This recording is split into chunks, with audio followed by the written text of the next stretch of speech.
मसीह में आपकी सलामती हो। आए बाइबल मुकद्दस में से अहद कदीम में से होसिया नबी का सनद, होसिया की किताब, उसका 6वां बाब और उसकी पहली आयत से आज हम कलाम मुकद्दस में से पढ़ेंगे। दानियल नबी के बाद है ये दानियल की किताब, उसकी पहली आयत को हम आज अपनी रहनुमाई के लिए पढ़ेंगे। कलाम में लिखा है, आओ हम खुदावंद की तरफ रुजू करें,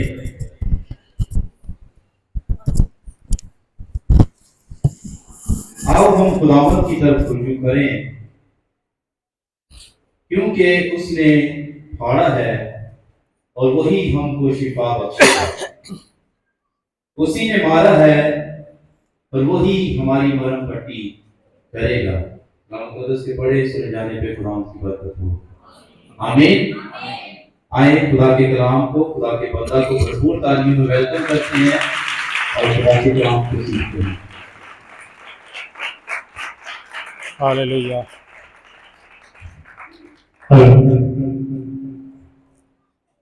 इको कम करें ताकि आवाज की समझ। मसीह के अजीम कदूस बाबरकत जलाली नाम में आप सबकी सलामती हो। खुदावंद आप सबको बरकत दे। बैठिए।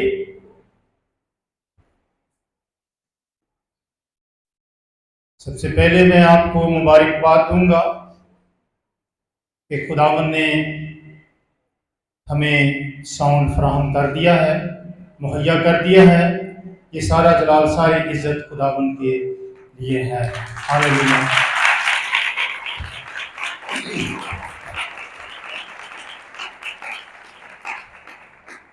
और जैसा कि किताब मुकद्दस में लिखा है, अगर हिम्मत नहीं हारोगे तो वक्त पर काटोगे। हालेलुया। तो हम हिम्मत भी नहीं हारते और अपने खुदाबंद से आस उम्मीद भी नहीं तोड़ते। Praise God. खुदाबंद के पाक कलाम में से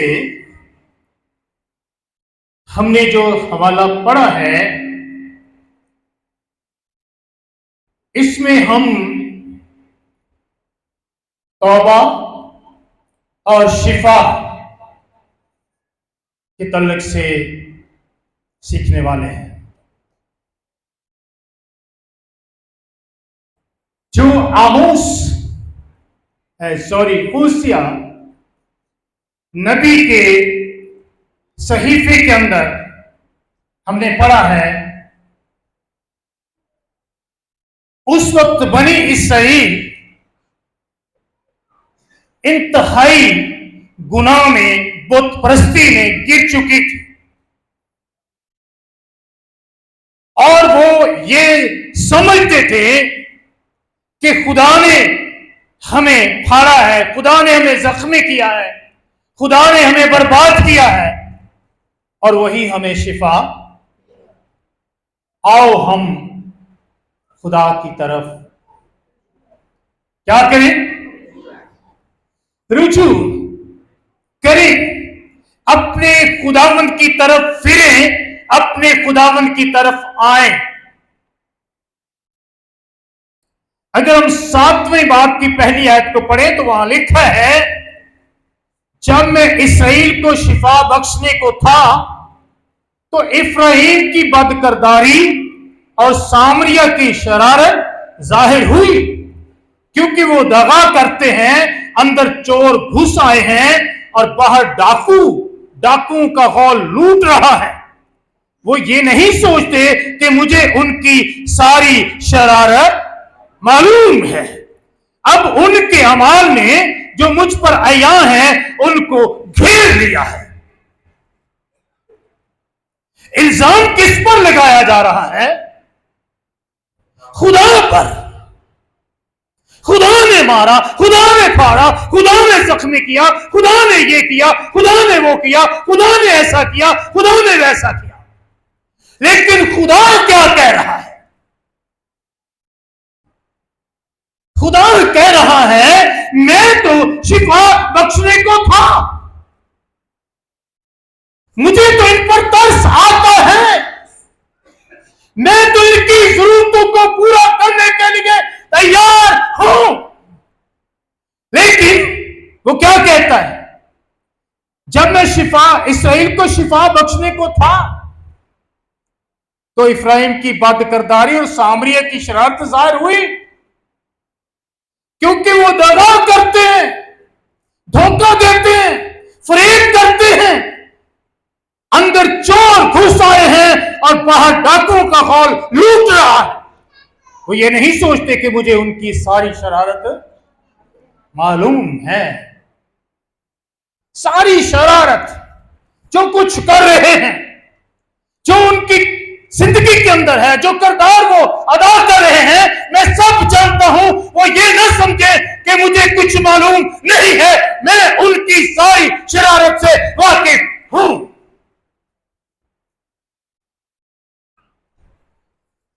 खुदा तो शिफा बख्शने के लिए तैयार है। हालेलुया। लिखा है वो ये नहीं सोचते कि मुझे उनकी सारी कितनी शरारत, सारी जितनी भी वो कर रहे हैं, जितने गुनाह कर रहे हैं, जितनी बदियां कर रहे हैं, मुझे सब मालूम है। और अब उनके अमाल ने जो मुझ पर अया है उनको क्या कर लिया है? घेरा पा लिया चारे पासे। वो फंस गए हैं अपने गुनाहों में, अपने अमाल में, अपनी बदकिरदारी में। और ये जाल उन्होंने खुद बिछाया अपने लिए।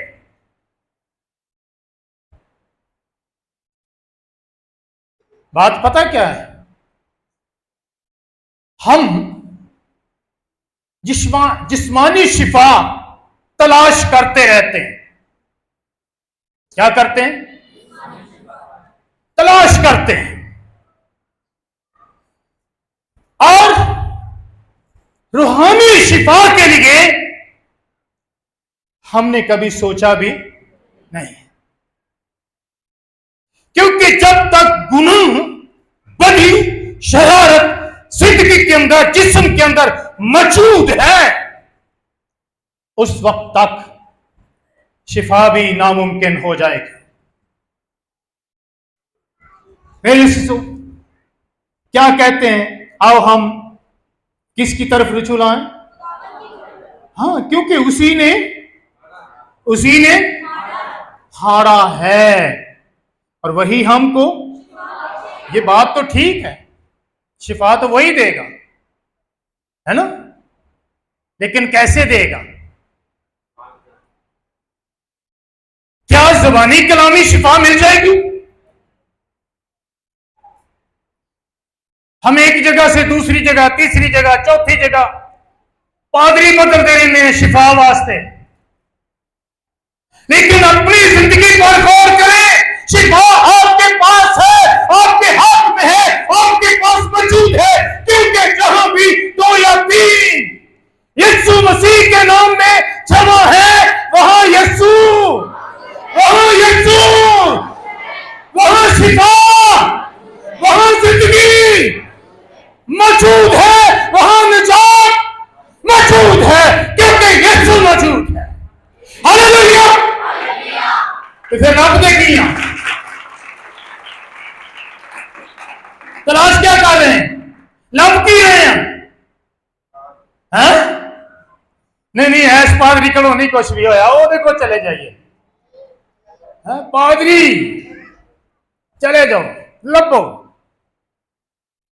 लेकिन अपनी जिंदगी पर तो गौर करें।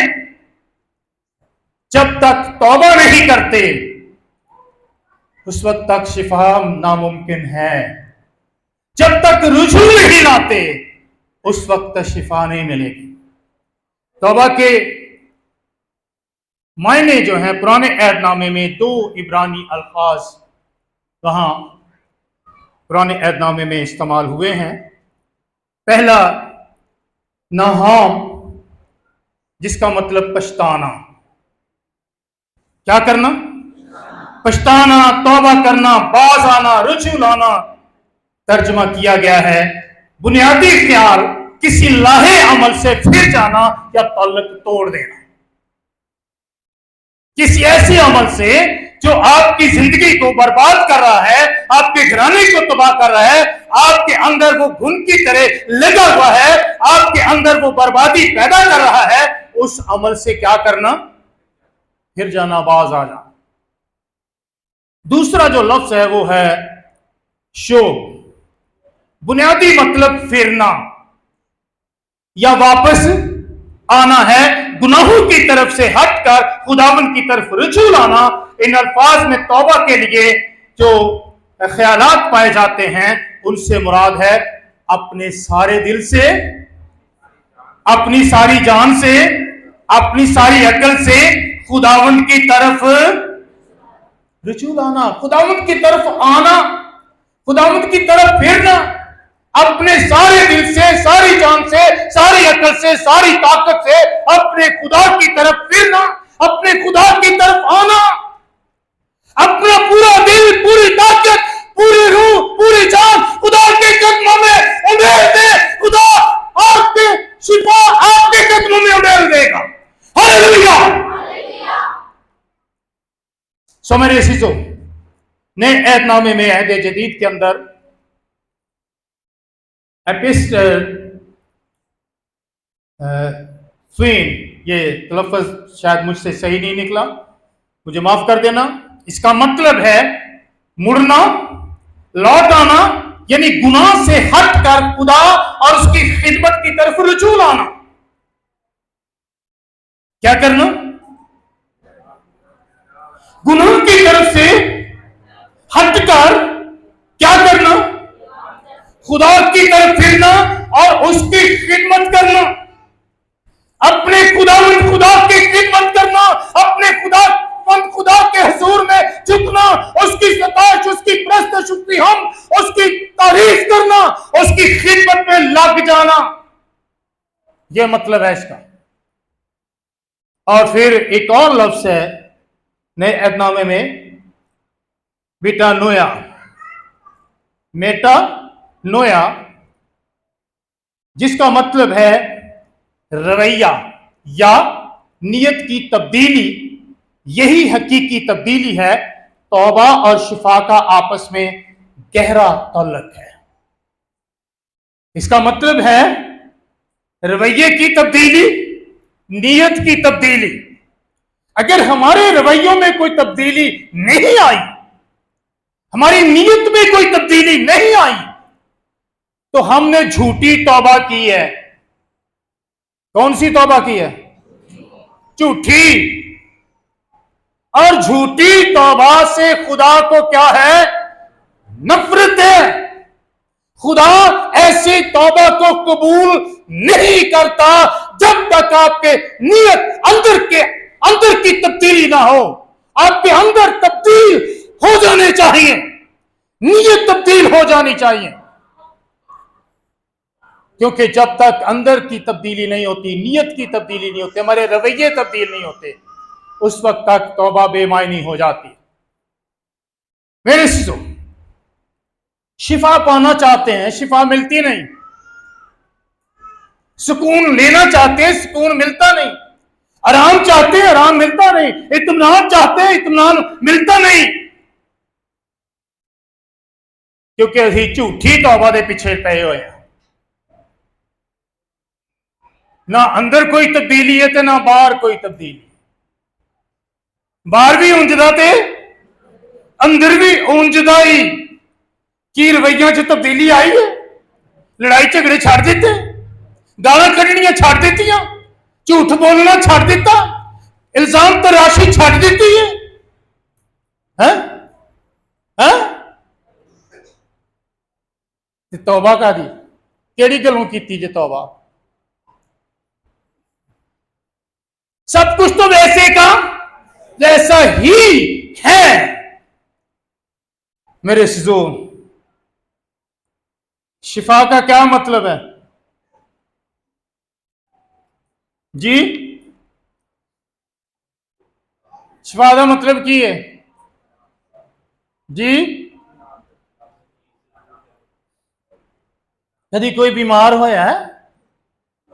सारे तंदुरुस्ती लगते ने मैनू। हालेलुया। शिफा का की मतलब है जी? पाक साफ जी। हाँ ठीक है। अच्छा होना, तंदुरुस्त होना, सेहतमंद होना, बीमारी से रिहाई पाना, ये शिफाई तो है। एवं पे परेशान होंगे। हाँ मेरे से यहूदी सोच के मुताबिक जो सेहत और नेक चाल चलन का आपस में बड़ा गहरा ताल्लुक था। यहूदी सोच के मुताबिक क्या था?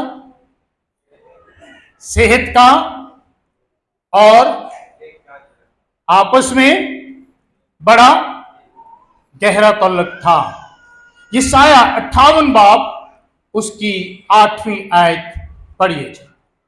यशाया नबी के सहीफे में आए 58 बाब और उसकी 8वीं आयत, और इसको हम देखेंगे खुदा का कलाम क्या फरमाता है। फिर यिर्मयाह की किताब उसके 8वें बाब की 15वीं आयत और 22वीं आयत पढ़िए। यूहन्ना 9:2, ये इन आयात में आपको ये नजर आएगा जी। तब तेरी रोशनी सुबह की माने फूट निकलेगी, तब तेरी रोशनी सुबह की माने फूट निकलेगी, और तेरी सेहत की तरक्की और तेरी सेहत की तरक्की जल्द जाहिर होगी। जल्द जाहिर होगी। तब कब? तब लिखा है ना, तो तब से पहले कुछ है या नहीं है जी? तब से पहले कुछ है या नहीं है? है, हाँ है। अगर तू ये करेगा ना तब ये काम होगा।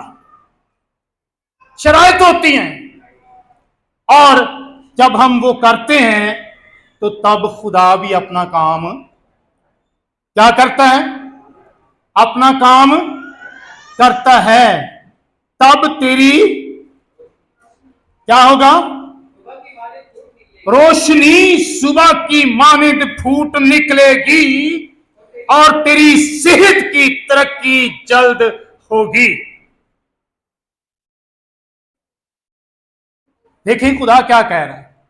खुदा कह रहा है तब तेरी रोशनी सुबह की मानद फूट निकलेगी। इसका मतलब है तारीकी से निकलकर तू कहां आ जाएगा? और नेरे चो निकल के कितने आ जाएगा? रोशनी में आ जाएगा, और तेरी सेहत की तरक्की जल्द जाहिर होगी, तेरी सदाकत तेरी हरावल होगी, और खुदावन तेरा चढ़ावल होगा। इससे पहले लिखा है जुए तोड़ दिए जाएं, जुल्म के जुए तोड़ दिए जाएं, गरीबों की मदद की जाए, यतीमों की दाद रसी की जाए, बेवाओं की दाद रसी की जाए, किसी पर जुल्म ना किया जाए, रवैयों के अंदर तब्दीली आ जाए, तुम्हारे किरदार के अंदर तब्दीली आ जाए, तुम्हारी सोचों के अंदर तब्दीली आ जाए, फिर मैं तुम्हें शिफा बख्शूंगा, तुम्हारी सेहत तरक्की होना शुरू हो जाएगी। सेहत खुदावन तेरा क्या होगा? क्या होगा? हरावल होगा। और फिर ये हरावल और चंडावल क्या है जी? ये फौजी दस्ते होते हैं। ये कौन से दस्ते होते हैं? एक दस्ता फौज के आगे होता है, और एक दस्ता फौज के पीछे होता है। हरावल और चंडावल यानी पीछे भी तेरी हिफाजत के लिए दस्ता मौजूद है, और आगे भी तेरी हिफाजत के लिए दस्ता मौजूद है। तेरा खुदावन तेरे पीछे भी खड़ा है, और तेरा खुदावन तेरे आगे भी खड़ा है। हालेलुया! तेरी हिफाजत के लिए ये दावा है।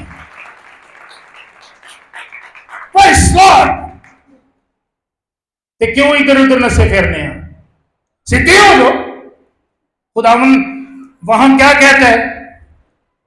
तेरी बदी ने घेरा हुआ है, तेरी बदी ने, तेरी शरारत ने, तेरे गुनाहों ने क्या किया हुआ है? तुझे क्या किया हुआ है? लेकिन जब तू तौबा करेगा, अपने खुदावन की तरफ रुजू लाएगा, तेरे रवैयों में तब्दीली, तेरी नीयत में तब्दीली आएगी, फिर तुझे तेरी शरारत, तेरी बदी, तेरा गुनाह शैतान नहीं घेरेगा, बल्कि तेरा खुदा तेरे चारों तरफ होगा। जोर दी हालेलुया आपको हमला। हालेलुया जी, प्रेज लॉर्ड। क्या दूसरे वाले निकालें? यिर्मयाह 8:15-22। इसमें उसी वक्त होगा जब सलामती का इंतजार था, कोई फायदा नहीं होया। इंतजार तो था लेकिन फायदा इंजी सानू भी कोई फायदा नहीं होता। उधर जाइए, उतो सलामती मिल जाएगी, उतो शिफा मिल जाएगी, उतो मिल जाएगी, उतो मिल जाएगी, फायदे होंगे ना, रहने उंजदे औंजी है, कुछ फायदा ना हुआ। और शिफा के वक्त का लेकिन दहशत, उसके घोड़ों के शिफा नहीं बल्कि क्या है? दहशत है, खौफ है। खौफ में जिंदगी गुजर रही है, दहशत में जिंदगी गुजर रही है, हर तरफ खौफ और हर तरफ दहशत ही दहशत है।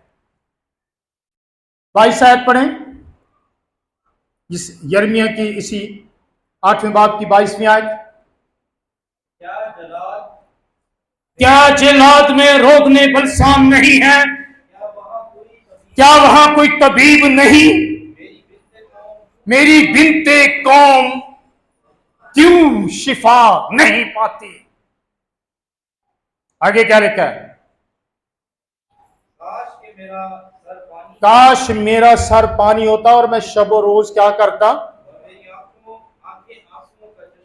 हो, ताकि मैं अपनी बिन्ते कौम के असूलों पर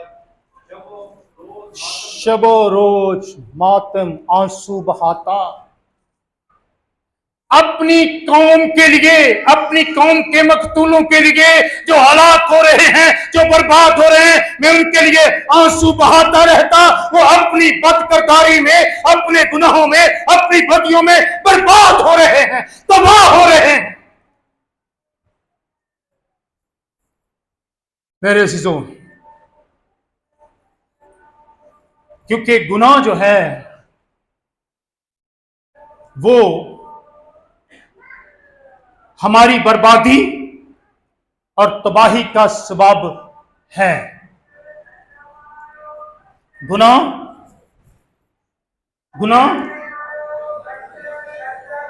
हमारी बर्बादी और तबाही का सबब है।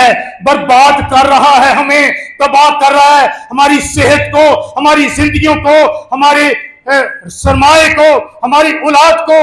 तलाकें हो रही हैं, लड़ाइयां हैं, झगड़े हैं, फसाद हैं, बर्बादी है, सेहत नहीं है, जिंदगी बर्बाद हो रही है, पिस रहे हैं लोग, क्योंकि गुनाह छोड़ना नहीं चाहते।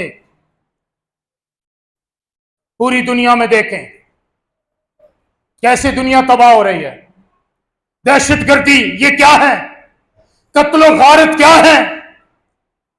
भाई भाई के खिलाफ है, जायदादों पर मारा जा रहा है, तबाह किया जा रहा है, तलाकें हो रही हैं, मियां बीवी शोहर में आपस में मोहब्बत नहीं है, रिफाकत नहीं है, एक हम आहंगी नहीं है, एक दूसरे के खिलाफ बगावत है, एक दूसरे के खिलाफ आवाजें कसते हैं, औलाद ताबे नहीं है, नाफरमान हो चुकी है, बदतमीज हो चुकी है। ये गुनाह का नतीजा, गुनाह का रिजल्ट है। गुनाह को निकाल दीजिए, बदी को अपने अंदर से दूर कीजिए, और खुदा फरमाता है बदी गुनाह तुम्हारी हलाकत का सबब क्यों?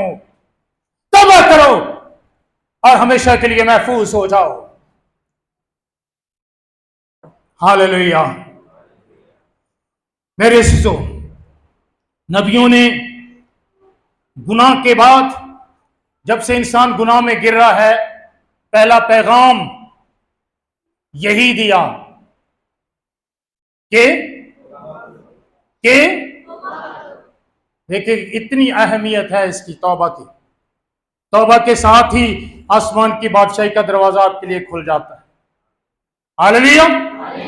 यशायाह नबी का सहीफा, उसके पहले बाब की 4 से 6 आयत को पढ़िए। फिर होशिया, हाँ जी, पहले यशायाह में आ जाएं। यशायाह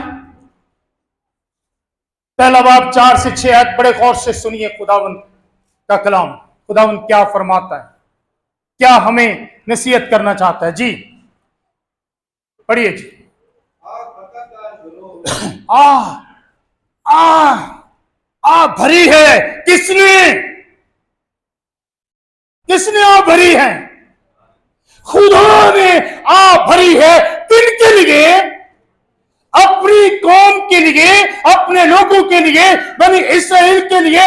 आ खताकार ग्रोह, ये खताकार कौम, ये खताकार ग्रोह है जी। बदकरदारी से लदी हुई कौम,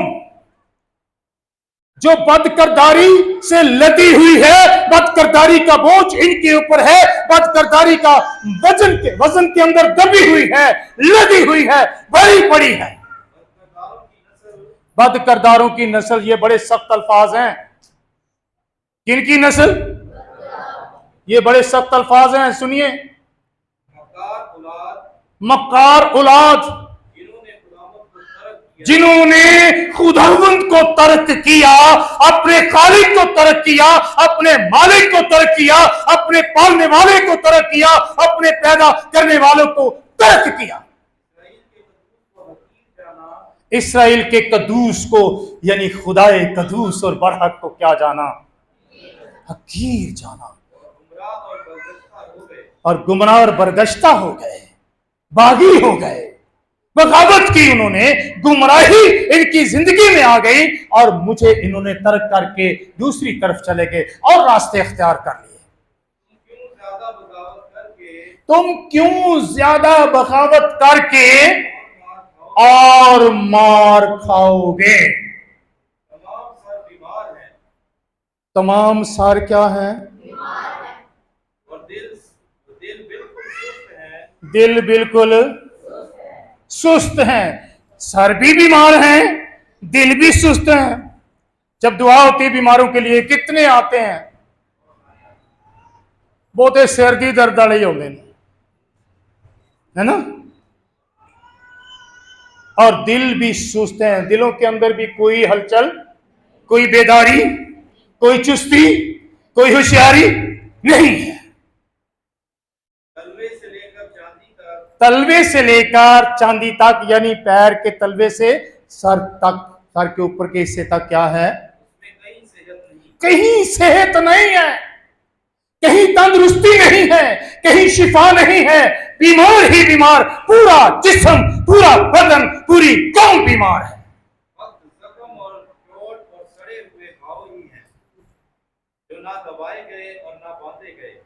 बस जख्म, चोट, सड़े हुए घाव, जिन्हें नासूर कहते हैं, जिन पर कोई मरहम नहीं रखा गया, जिन्हें कोई दुआ नहीं दी गई, और वो बीमार से बीमार तर होते चले जा रहे हैं। और खुदा अगर बदकरदारी के साथ हम मजहबी रसूमात अदा करते हैं, मजहबी फरीज़े अदा करते हैं, दुआएं करते हैं, इबादत करते हैं, तो खुदा पसंद नहीं करता। इसलिए अपने आप को पाक कर लीजिए, खुदा की तरफ रुजू लाइए, तौबा कीजिए, ताकि सर से लेकर पांव के तलवे तक और तलवे से लेकर सर तक बीमारी ना रहे, बल्कि क्या आ जाए? सेहत, तंदुरुस्ती, सलामती आ जाए। होशिया 14 बाब उसकी 21वीं आयत देखते हैं। होशिया में आए दोबारा, 14 बाब में आ जाएं और यहां पर हम देखते हैं कि खुदा का कलाम हमें क्या नसीहत करता है। हालेलुया जी।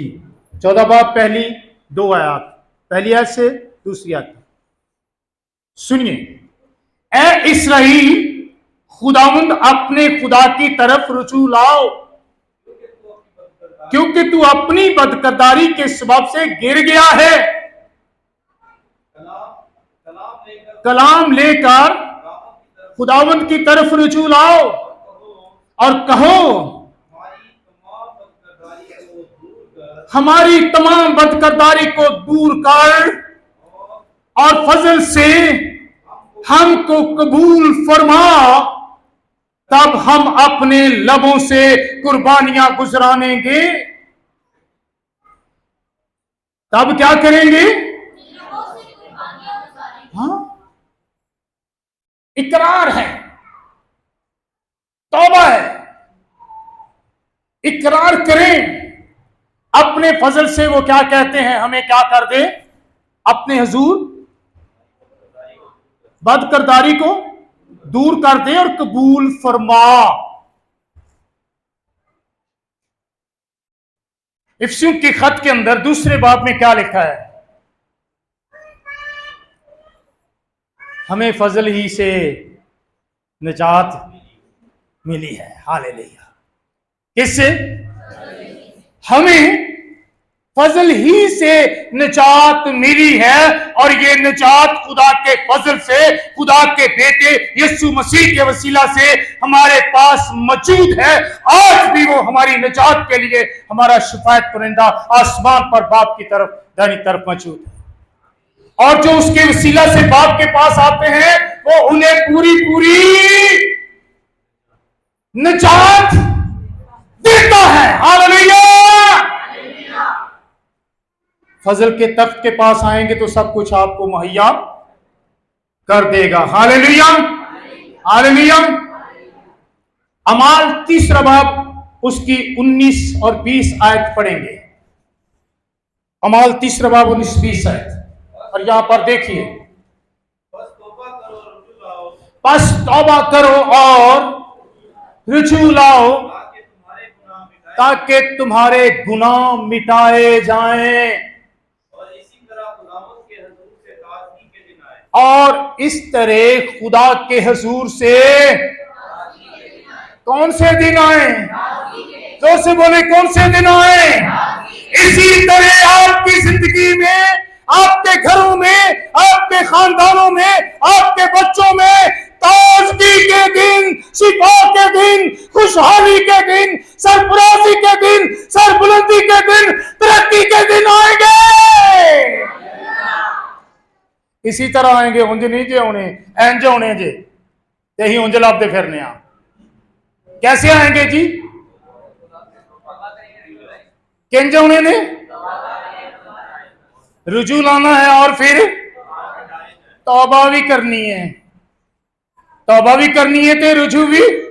बहुत सारे तौबा तो कर लेंगे पर रुजू नहीं लियाते, वो फिर अपनी राह ते चल पेंदे ने। रुजू लाने का मतलब है कि जब आपके गुनाह माफ हो गए, आपको शिफा मिल गई, आपको निजात मिल गई, आपको ताजगी मिल गई, आपको जिंदगी मिल गई, तो आप अपनी राह को छोड़िए और यीशु के पीछे, हालेलुया, यीशु के पीछे हो लें, उसकी पैरवी में चलें। तो ये रुजू लाना है। ताजगी तब आएगी जब हम अपने गुनाहों से तौबा करेंगे, रुजू लाएंगे। बस क्या करें? और रुजू लाएं। फिर क्या होगा? हालेलुया। ओ धन जिसदे सब गुनाह ते ढके गए सारे, ओ दिन सदा वो धन है, वो मुबारक है, उसे मुबारक कहिए जिसकी बदकरदारी खुदा माफ कर देता, उसके गुनाहों को ढूंढ देता, उसका कफारा देता, उसकी जिंदगी को बदल कर अपनी जिंदगी में तब्दील कर देता है। हालेलुया। वो धन है, वो मुबारक है। ताजगी का क्या मतलब है? हाँ,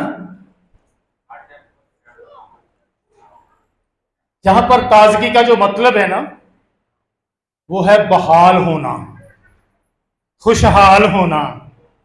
क्या होना? बहाल होना, खुशहाल होना, तरक्की करना, सरफराज होना, सरबुलंद होना, शिफा, निजात, सब कुछ इसके अंदर शामिल है। लेकिन गुनाह जब तक हमें घेरे हुए है, जब तक हमारी जिंदगी में मौजूद है, हमारे खानदान में मौजूद है, कोई ताजगी नहीं आएगी, कोई तरक्की नहीं होगी, कोई खुशहाली नहीं होगी।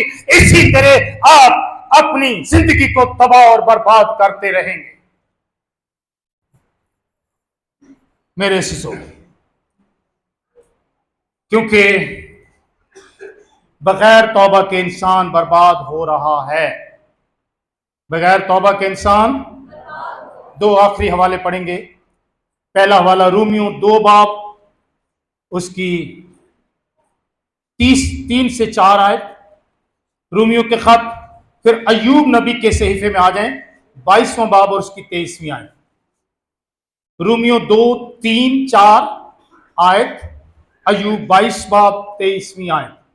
जी, पहले रूमियों पढ़िए और उसके बाद फिर अयूब पढ़िए।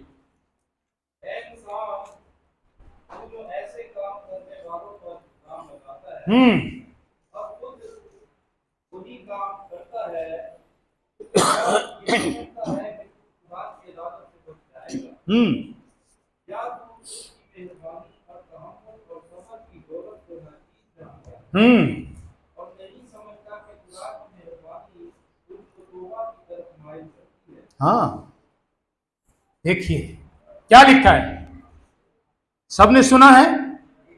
सब तक आवाज आई या नहीं आई ना? चलिए मैं पढ़ता हूं, आप सुनिए। लिखा है, ए इंसान तू जो ऐसे काम करने वालों पर इल्जाम लगाता है और खुद वही काम करता है। समझ आ रही है? इल्जाम लाने च ਅਸੀਂ बड़े तगड़े हैं, भैणा भी ते भाई भी, देरी नहीं लाते हैं। जे नहीं भी कुछ होया ਹੁੰਦਾ, नहीं नहीं नहीं ਉਹ ਇੰਜ ਹੋ ਗਿਆ ਜੀ, ਉਧਰ ਉਹਦੇ ਨਾਲ ਇੰਜ ਹੋ ਗਿਆ, ਉਹਦੇ ਘਰ ਚ ਇੰਜ ਹੋ ਗਿਆ, ਉਹਨੇ ਇੰਜ ਕਰਤਾ, ਜੇ ਉਹ ਵੇਖਿਆ ਨਾ ਉਹਦੇ ਨਾਲ ਕੀ ਹੋਇਆ, ਜੇ ਹੋਇਆ ਭਾਵੇਂ ਕੁਝ ਵੀ ਨਾ ਹੋਏ, लेकिन ਅਸੀਂ ਕਹਿ ਦਿੰਦੇ हैं इल्जाम। तू जो खुद काम करता है दूसरों पर तू क्यों इल्जाम लगाता है? और लिखा है, खुद वही काम करता है, क्या ये समझता है कि तू खुदा की अदालत से, हाँ सोच लीजिए, बचना फिर उन्हें भी नहीं जरा इल्जाम लाता, ते बचना उन्हें भी नहीं जिते ते लगन दिया है ना, क्योंकि वही वो काम कर रहा है, वही काम कर रहा है, दोनों एक ही काम कर रहे हैं। खुदा की अदालत से हरगिज नहीं बचेगा, इसलिए अपने आप को खुदा की अदालत से बचा लीजिए, क्योंकि आपके और मेरे मसीहा ने खुदा की अदालत को अपने ऊपर लेकर हमें इससे आजाद किया, बरी किया। हालेलुया। और फिर लिखा है, या तू उसकी मेहरबानी और तहम्मुल और सब्र की दौलत को नाचीज जानता है और नहीं समझता कि खुदा की मेहरबानी तुझको तौबा की तरफ माइल।